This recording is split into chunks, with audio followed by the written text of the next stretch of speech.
Hey there, and welcome back to Behind the Line. I'm your host, Lindsay Foss.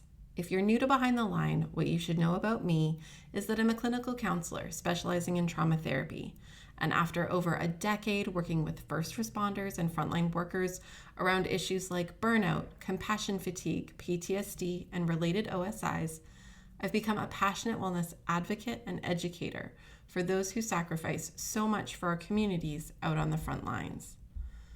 Behind the Line is a place for us to talk about the real-life, behind-the-scenes challenges facing you on the front lines.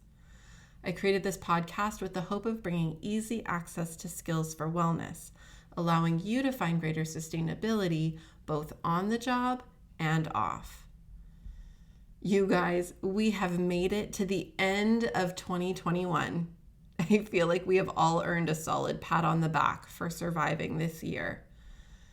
I hope you were able to take some time over Christmas to feel some joy, connect with those you care about, and that you found some moments of rest. Looking ahead to 2022, I have no idea what life will throw at us, but I am claiming 2022 as a year for making a mark. I am tired of waiting for COVID to be done, waiting for my kids to be bigger, waiting to have enough time or money or energy. I want 2022 to be a year of yes to what feels important to me, as well as a year of strategic no's to protect my time and energy for all the yeses I want to have.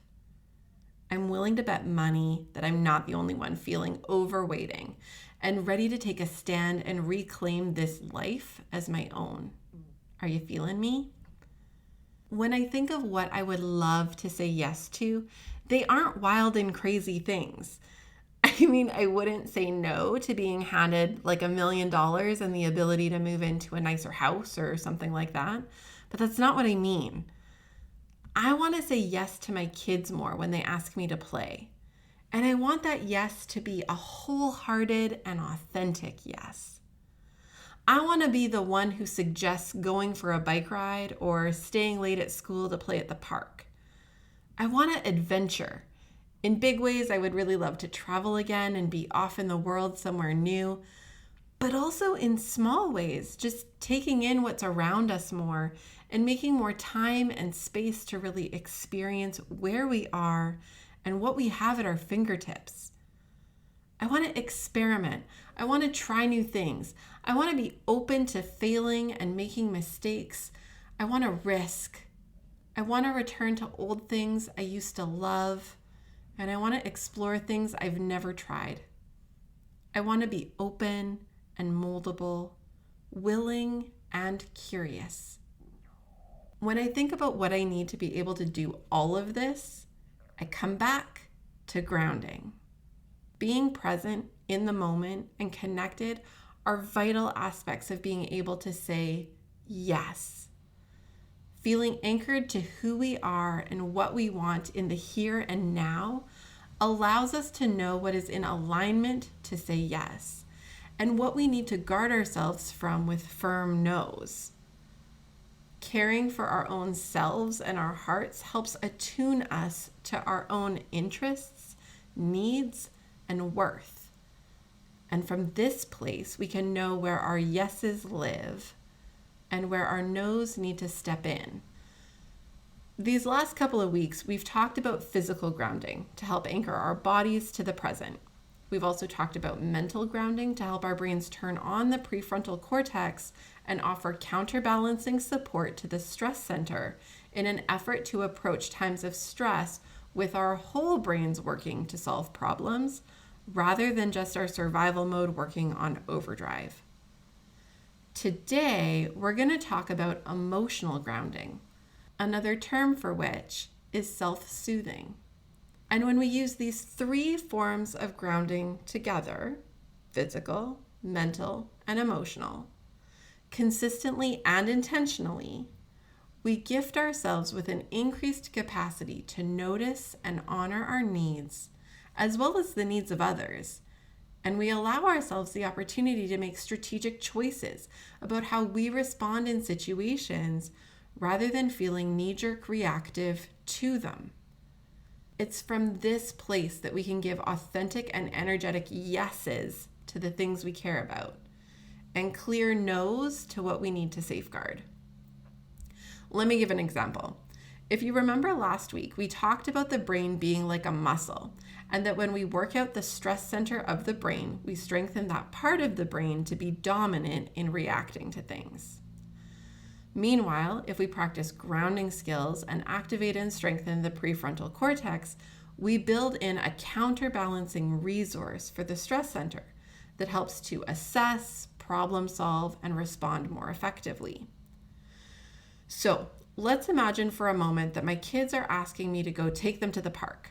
It's a beautiful day, it would be good to get outside, and their eager faces make me want to say, heck yes. But then a message flashes on my phone from my boss, who is losing it about something big that happened at work. Suddenly, my stress center is hijacked into the emotions and reactions to this message, all that it might mean, and a sense of pressure to respond. In a split second, my yes to something I value has been usurped by the introduction of this new stressor into this moment in time. Now, if my stress center is permitted to run rampant on its own, unchecked by my prefrontal cortex, I will likely tell my kids that I have to deal with a work situation, watch their disappointed faces as they walk away, and then work to mitigate whatever has happened at work. Meanwhile, if my prefrontal cortex has had the ability to come to the party, it might be able to reality check the situation in ways my stress center just won't. It might say, hold on a sec, this isn't your responsibility. Or, this problem can wait until I go into work tomorrow. Or, your prefrontal cortex might have prevented this whole situation by not permitting work calls and messages from getting to you during your personal time to begin with, by turning off your devices or restricting access to you after hours to safeguard your home life from what happens at work. For now, let's say that you got the message. You didn't do all that proactive stuff, but you were able to use your prefrontal cortex to check it, and you've been able to decide to set your device aside and go to the park with your kids. Your yes feels in alignment to what you value in this moment, and you can trust that those dealing with the problem at work will be able to manage until you get back to work tomorrow. Sounds great, right? But here's where emotional grounding comes in. While you're going to the park, you still have a feeling. Maybe activation from the message about work, curiosity or nervousness about what it will look like to walk in the door tomorrow, or maybe guilt for not replying and dealing with it in the moment. Emotional grounding is what helps us to soothe our emotional state and work to get back to some degree of homeostasis or balance. Now, in this scenario, balance won't mean emotionless. It will likely still mean some amount of uncertainty or curiosity about what I'll be walking into tomorrow. Because let's face it, we're human and we can't strip ourselves of all emotion and just feel chill every second. So, the goal of emotional grounding is not to remove emotion.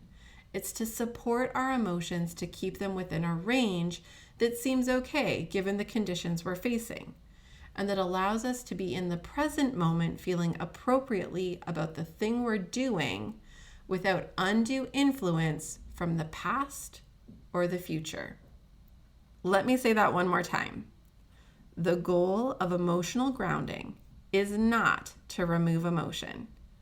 It's to support our emotions to keep them within a range that seems okay given the conditions we're facing, and that allows us to be in the present moment, like at the park, feeling appropriately about the thing we're doing, i.e. playing with my kids, without undue influence from the past or future, aka the influence of thinking about the thing at work tomorrow.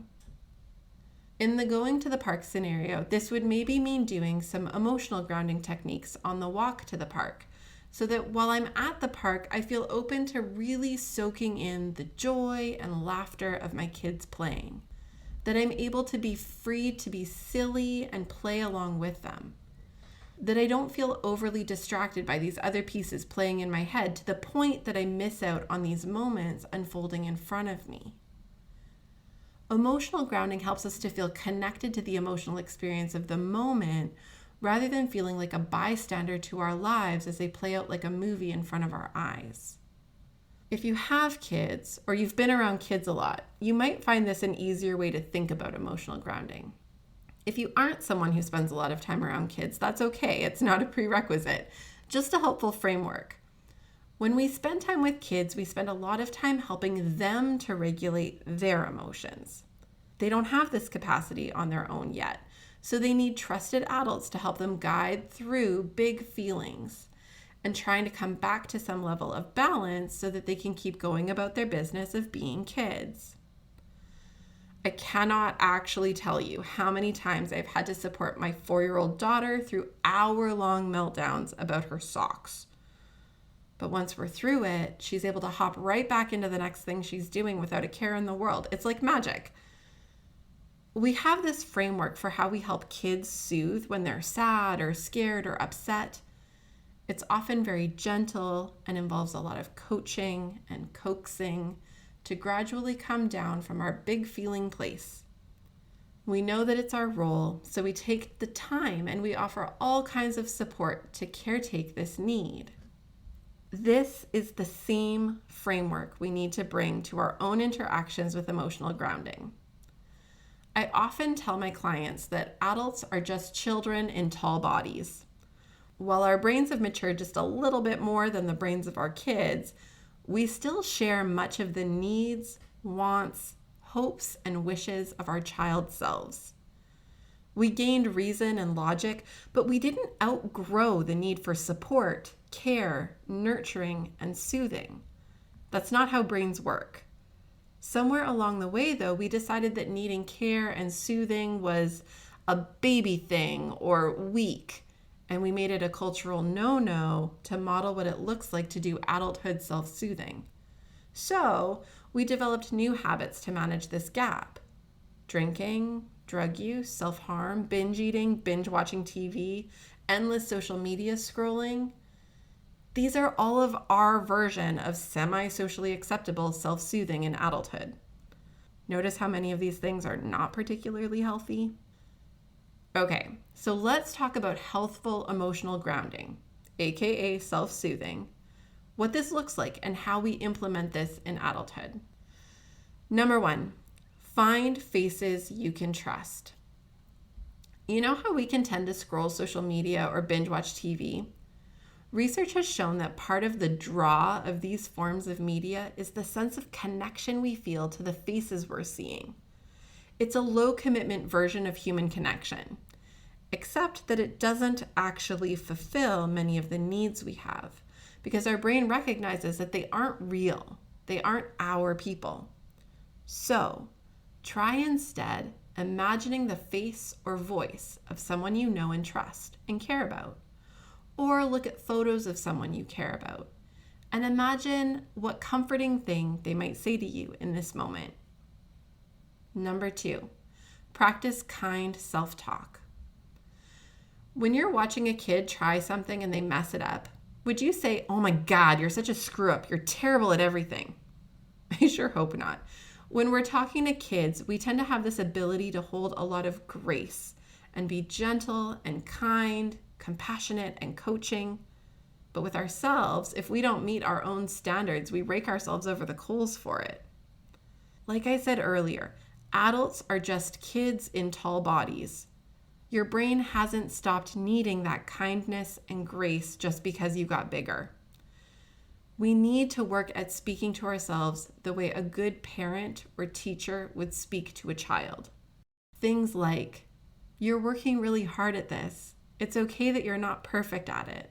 Or, "This is tough, but I've done tough things before. I know I'm capable of facing this." Or, "I've been struggling with this on my own for long enough. It's okay to ask for help." These are all examples of kind self-talk that we can work at implementing in lieu of our harsher self-criticisms, which don't tend to help us make positive change and tend to keep us stuck in feeling shitty. Number 3, snuggle.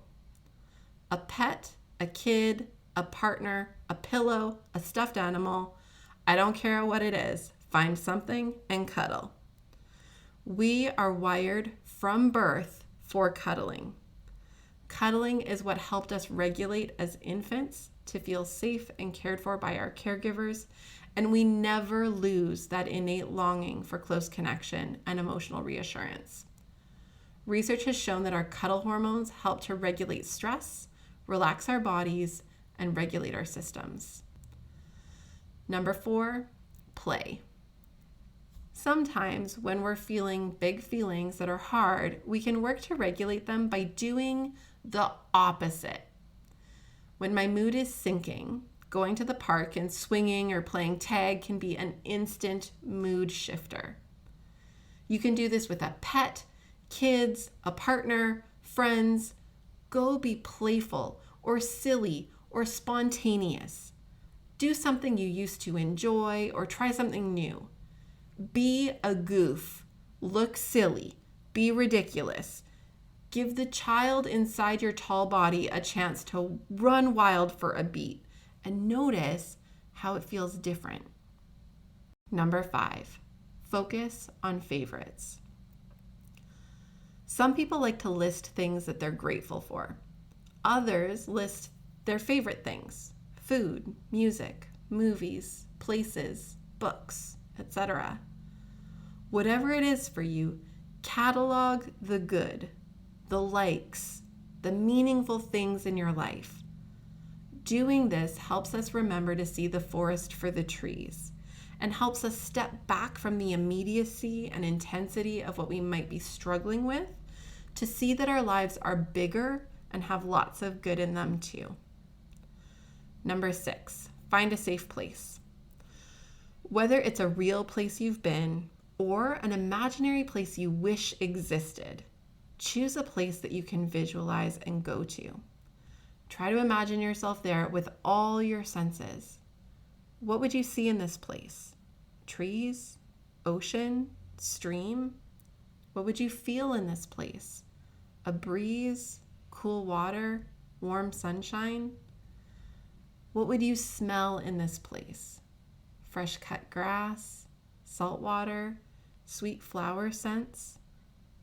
What would you hear in this place? Crashing waves, chirping birds, stillness? Try to fill the visualization out to make it as real as possible. Make this a safe place you can come to in your mind anytime you like. Meditating on a safe place, focusing in on visualization like this, has been shown to reduce stress activation and support capacity for regulation. And number 7, listen to music. Music can be so evocative. It can elicit emotions in us we weren't having 5 seconds ago. It can be tied to memory and nostalgia, good, bad, and otherwise. Find some music that feels comforting, soothing, or evokes emotions that feel good to you. Have a playlist saved that you can jump to whenever you might need it. When I think about this list within the framework we set up at the start of this, that we're working to nurture the kids that live inside of our tall bodies, I can really see it. Like with my own kids, when they're really upset and dysregulated and I can see their brains are not managing well, these are the exact things I do for them and with them. I ask them to look at my eyes. I'm asking them to find my face, a face they can trust and that's associated with caring. I speak encouragingly toward them and work to affirm their efforts or feelings, even as they navigate something hard or hurtful. We snuggle. I invite us to play something together, even if it's just a game of I Spy as we lay on the bed still sniffling and managing tears. We talk about our favorites or gratitudes, keeping in mind that there is good even in the hard. We anchor to safe places like the room we're in or an imaginary land. And I often do things like turn on a music box or play a song on my phone or sing a song that I know they love. This is my way of teaching them the skills to train their brains to eventually do these skills for themselves. This is how we co-regulate alongside kids to teach them the skills to eventually self-regulate when they're developmentally able to do so. When it comes to us doing these pieces for ourselves, our major stumbling block is likely to be stigma. Not just stigma from others, like I don't want people to see or know what I'm doing for fear of being judged, but also stigma from within ourselves that judges ourselves critically as weak or something for needing these things. Here's what I want to make really clear. Everyone needs these things. It is literally how our brains are wired. And you are not magically the one unique brain in the world that doesn't need these things or is better than this. While our culture likes to praise independence and self-sufficiency and a bunch of other bullshit, it's also a culture that has increasing mental health challenges. What that tells us is that how we're setting up expectations is not in alignment with how we're wired, and we need to do it differently. So yes, this might be uncomfortable, and it might feel countercultural, but good. The culture is breaking us, so let's be countercultural.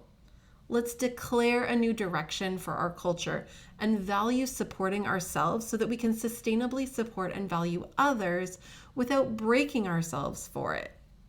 Let's recognize our own needs, be attuned to meeting them, and create more effective wellness so that we're not on the verge of burnout every minute of the day.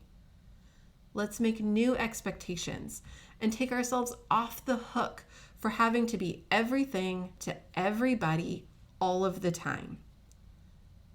Let's nurture ourselves so we can refill our cup in an effort to be able to pour from it again tomorrow. That is what I hope for you in 2022. It's what I hope for all of us, that we might claim ourselves, claim our lives, and when life hits, which we know it will keep on doing, that we would have these things to anchor to. Here's to the end of 2021, and I want to sincerely wish you all the best for the coming year. As we wrap up today, I want to remind you to please reach out and connect if you have any questions or feedback. I love hearing from you and shaping this podcast to echo your needs and interests. Also, if you're working on applying the skills from these episodes and want to send a shout out with what you're working on, I would so love to hear about it. You can find me on Facebook and Instagram at Lindsay A. Foss, or you can email me at support@thrive-life.ca. For any of you out there who are keen to share about Behind the Line to others who you know on the front lines, know that we can be found online on our website, on most major podcast platforms, as well as on YouTube. Click subscribe to get alerts about our latest episodes, or subscribe to our email list to hear from me about all the exciting things we have going on and coming up. You'll find all the details you need in the show notes, along with links to our Beating the Breaking Point Indicators Checklist and Triage Guide, which will help you facilitate self-assessing burnout and related concerns. We make all of this available to you guys because the work you do is really, really important. But even more than that, we know that you are really important. And we want to make sure that you have what you need to keep up the good work. So use it, share it, and thank you. Until next time, stay safe.